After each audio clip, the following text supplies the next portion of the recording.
Hello everyone, this is Tom from Los Angeles. I hope everyone is doing well. I'm gonna do a tag video today. I was kindly tagged by Ross, Scully Dudley, and I'm getting a little bit better at pronouncing Scully Dudley. And this tag was created by Jim at Jim's Books, Reading and Stuff.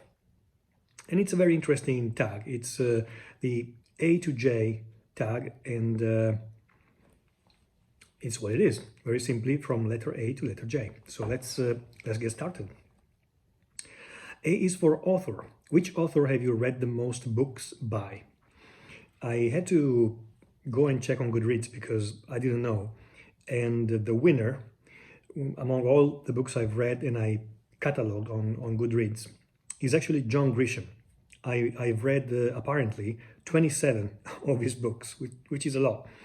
John Grisham is not known for being extremely high in the literary pantheon, but I love his books, I love his work, and now I'm not really reading his books that much anymore. I'm not following the new ones that he's publishing, but I had a lot of fun. I had interest in the topic as well because I studied law, Italian law and international law in my university, and that's where I think my interest came from. Very gripping and clever thrillers, legal thrillers. And sometimes, especially I think after the year 2000, 2005, he published books that had also some depth and a lot of depth as well, social causes. So it's an author that I really admire and respect. 27 books, that's a lot. I think my second one after Grisham is probably Robert Silverberg, science fiction author. I've read around 21 or 22 books of his. B is for Black History Month. What are you reading for Black History Month? Great question.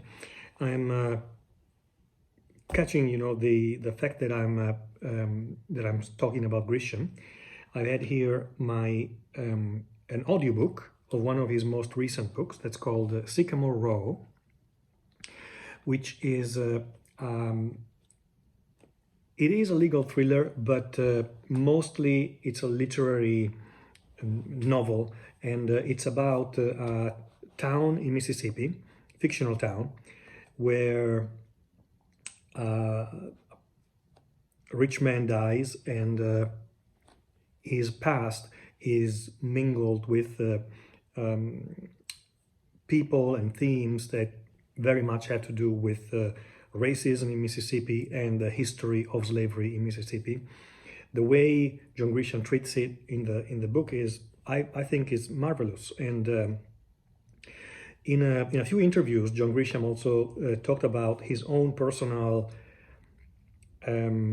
coming to grips and trying to understand and trying to handle the racism that he grew up with, having grown up in Mississippi in the, I believe, 60s or so.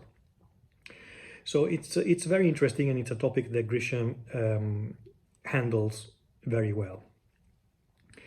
C, what are you currently reading? I'm currently reading, well, I have two of the three books that I'm currently reading. One is Deo Gratias. It's actually a graphic novel, and most likely a book that not many people know. It's a booklet about Rwanda, written by somebody who's been there during the genocide and the conflicts. I love it because in the very beginning it has a proper historic portion in prose that summarizes the horror that happened there, and just unbelievable what happened, why it happened, why it was allowed to happen, and the graphic novel in itself is a colorful comic book with this main character Deo Gratias, who is a young boy who's been scarred by the events of the war and the genocide, and he suffers from a sort of PTSD.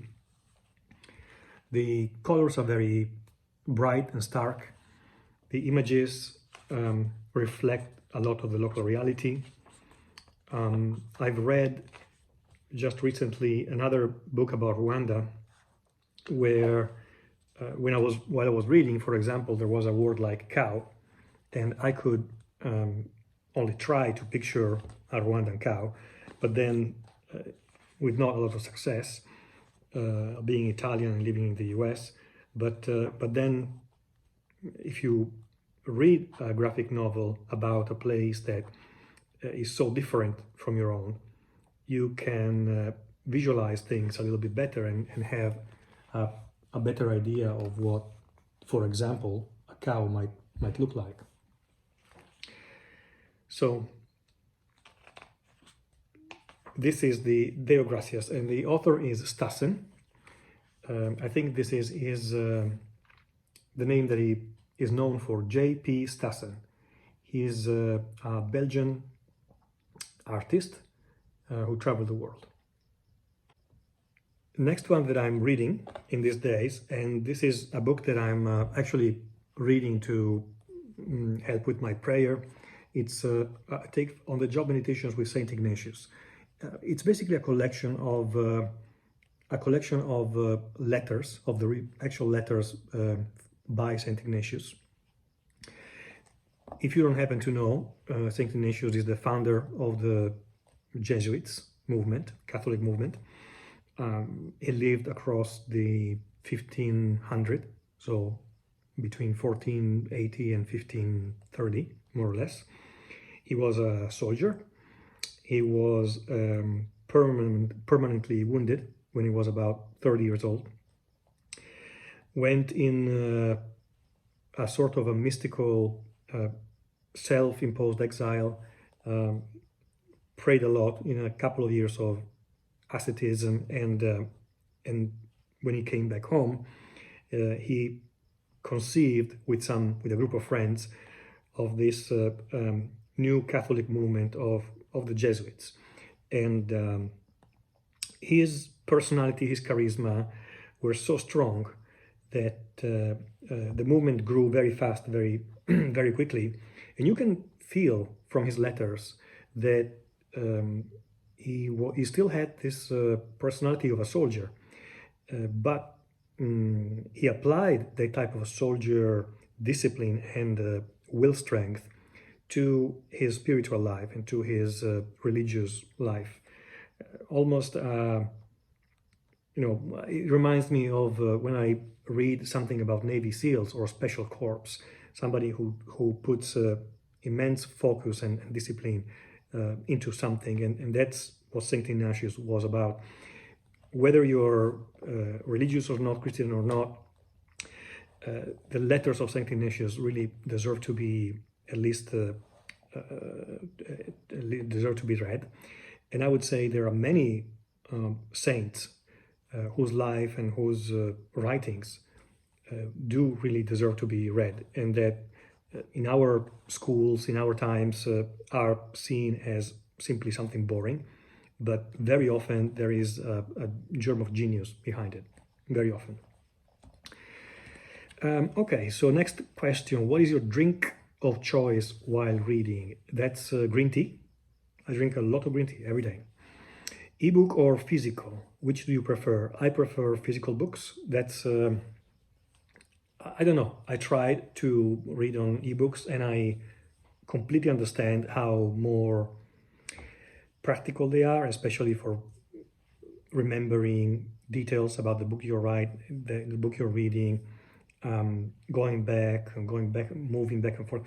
I just love the physical, and I keep reading on physical books. Sometimes audiobooks when I'm driving or walking my dogs. Your favorite fictitious character. This has been reminded me actually by Steve Donaghy the other day in a recent video when he talked about Don Camillo. Don Camillo is an Italian priest type of fictional character who was created by Guareschi after the Second World War. I think that's the moment when those funny and poignant stories were written. And it's a delight. It's a real delight. They made a black and white TV series as well. It's a great fictional character from Italian literature. G is for Georgia. Do you know any famous Georgians? There's Georgia, the country, the Republic of Georgia. I actually do not. I know that Stalin was from Georgia, but I have to admit, I'm really, really ignorant. To the point that I think this prompt did what he had to do, was supposed to do, because I went to the BBC website and I read through an article called 10 Things You Might Not Know About Georgia. And behold, I didn't know any of those 10 things about Georgia, including the fact that, according to the BBC, Georgians don't actually call their country Georgia, but a completely different name. That's so I learned something. Thank you, Jim. H for horror. Is there a book that really scared you? I have to say not really. Maybe when I was a child, but not even then. There's no book that I can think of that really scared me. The reading of it scared me. There are a few movies that when I was younger really scared me. One for all of them is the Silence of the Lambs when I was a kid, but books, no, I cannot think of any. Letter I, Italy, India, Ireland, intelligent. I'm gonna pick Italy. What a coincidence. And I'm going to present this book by Paolo Cognetti, Le Otto Montagne. It's a recent book from a few years ago. It won one of the major or the most prestigious Italian literary prizes. I believe the Strega Prize or the Campiello Prize, one or the other. In any case, this is actually found in its English translation as well. And it's the story of an Italian guy who decides to go live in the mountains of northern Italy, and his reflections about modern life, the simplicity of farm life up in the mountains, living, tending to animals, etc., in contrast to what the noisy and stressful city life is. I think is at the heart of this book, and I would recommend it. It's a book that makes you reflect upon your day-to-day life. Very good one. And finally, last prompt, number 10, J. What book have you just finished? I just mentioned it. This is a book about Rwanda by Scholastic Mukasonga, who is a Rwandan, we can call her survivor because she was in Rwanda in those terrible years.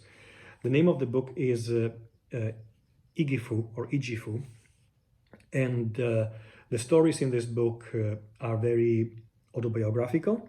She talks about her childhood in Rwanda before the war and what happened during the war as well, with not only a great love for, she's a Tutsi, not only with a great love for Tutsi traditions and history and the family type of life of the Tutsi, but also she writes beautifully, to the point that I really feel like I would love to read another book by this author, if not everything that she's written.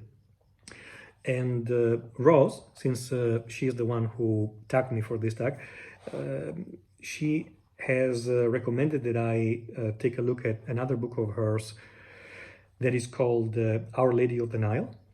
So I'm going to order that book and read it as well this year, because the writing is really, really beautiful, and I would really recommend it. That's it. I'm going to think about somebody to tag with this one, and thanks again for watching, and thank you, Rose, for tagging me.